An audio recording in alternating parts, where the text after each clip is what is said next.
let's hear some questions from you for Dr. James.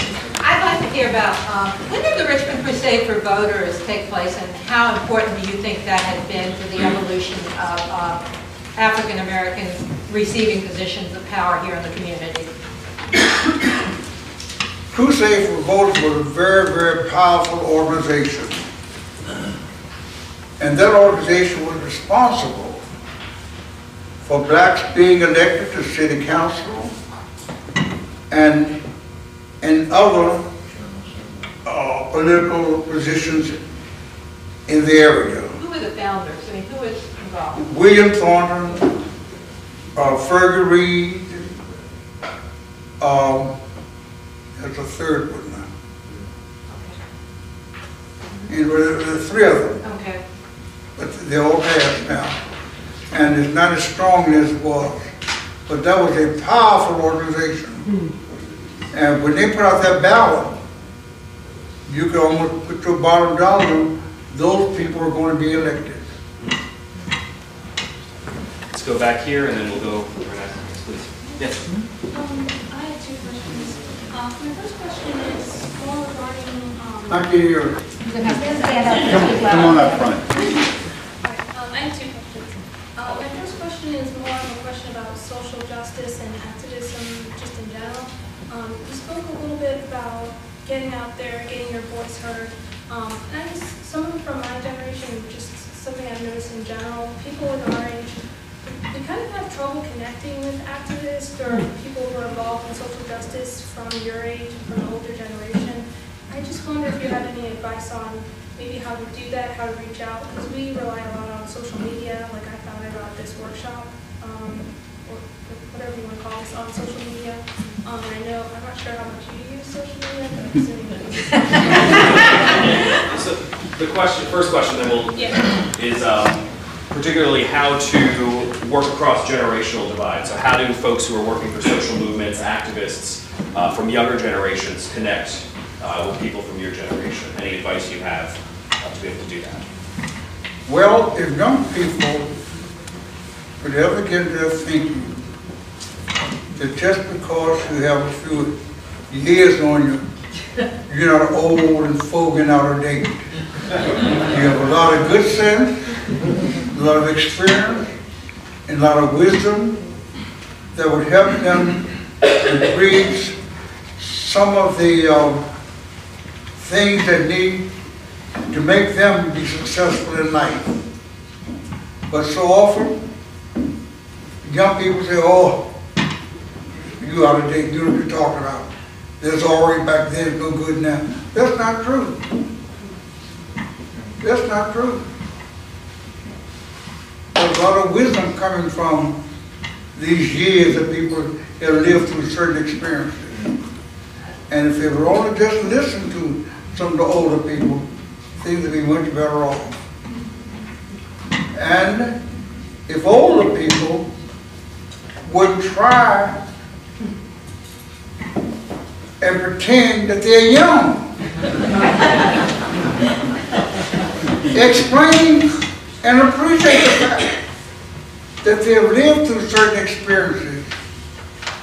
And those experiences will not only help them, but will help future generations.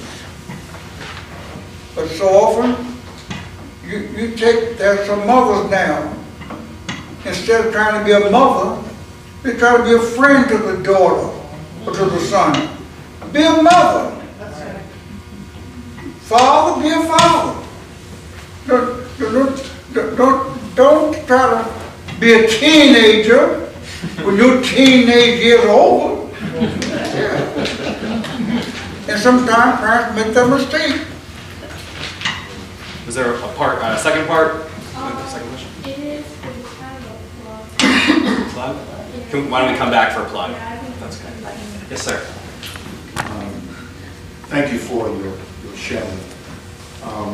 Is there anything that you recall as the dean of Genuine, or any of your experiences in your theological influence that distinguishes the black preacher during the 60s from any other era? Do you recall that they stood out say in the 60s compared with any time prior to that or even after that?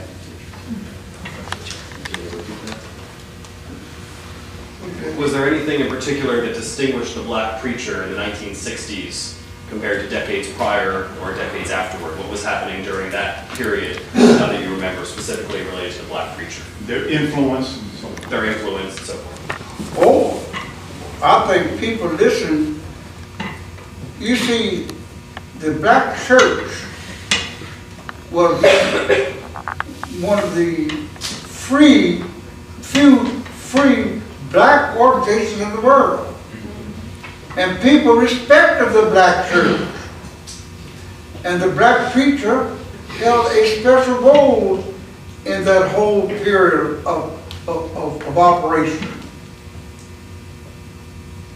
And therefore, when he spoke, people listened. But now, it appears that the preachers who are getting the biggest commendation are the showmakers, the drama man. People that give you, make you, well, just go in other entertainment. But the substance is not the same today as it was then. And I think that's the biggest difference. We have lost the substance in much of our spirituality. It's outside show. And what do you think about the 1960s cultivated such a strong role for the black preacher, the black minister? Well, the black church was the strength of the community.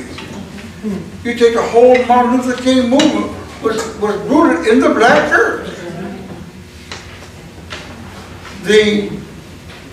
In Richmond, 3 of the 4 persons who led the civil rights movement in Richmond were black preachers. That's where the leadership was. Yes, please. But today it just changed. It just changed. We're looking for something that doesn't have the strength or the stability that we had back then. I was just wondering if you might expound on who those 3 black leaders were, and also in that, if you could share any of your memories of Dr. Martin Luther King in Richmond during the 60s. So what? So who were those 3 black leaders you just mentioned first, and then? In Richmond? Yes. I can call the name. C.C. Scott, Robert Taylor, J. Rupert Packard, and the 4th one, I just too much to call his name. What do you remember, Dr. James, about Martin Luther King in Richmond in the 1960s? Well, Martin Luther King he came here several times and it was very, very helpful. He appeared on the campus, and he was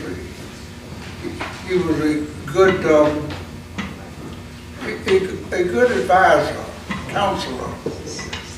And G. Wyatt Walker, who was also a graduate of Union, was his chief lieutenant. He was a graduate of Union, and he was very helpful during that period. In fact, he retired from the Church of New York. He made Richmond home. He lives here now. There's a hand in the back. Yes, please. Listening to you talk about the several firsts that you encountered of some leadership jobs and abilities that you had,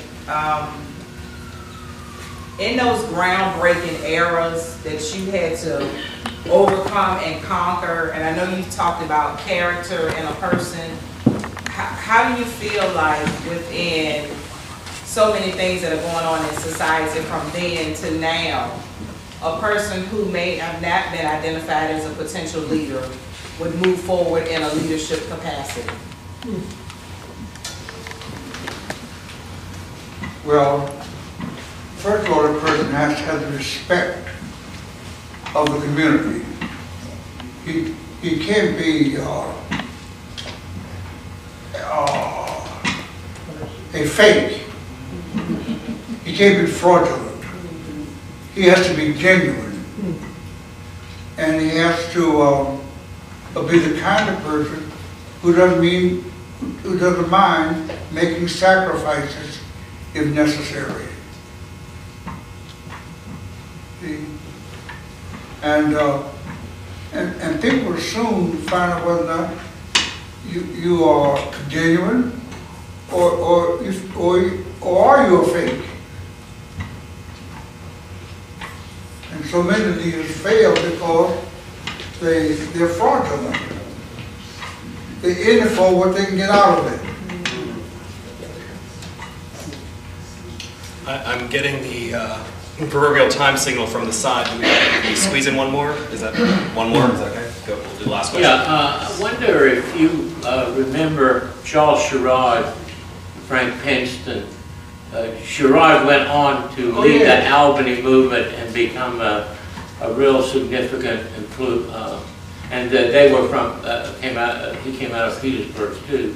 So, do you remember them? And I remember Charles Sherrod came in my office asking if we would support his movement. And we said yes, 100%. And we supported Charles and Pinkston and that whole group. Gave him our full support. Did you keep up with him as an alum and when he went off to Georgia? He and his wife, yes. His wife, of course, was part of that controversy. That's right. Not so many years ago. Yeah. Well, I'm sure we could go on for hours and hours listening to Dr. James' incredible life. Please join me.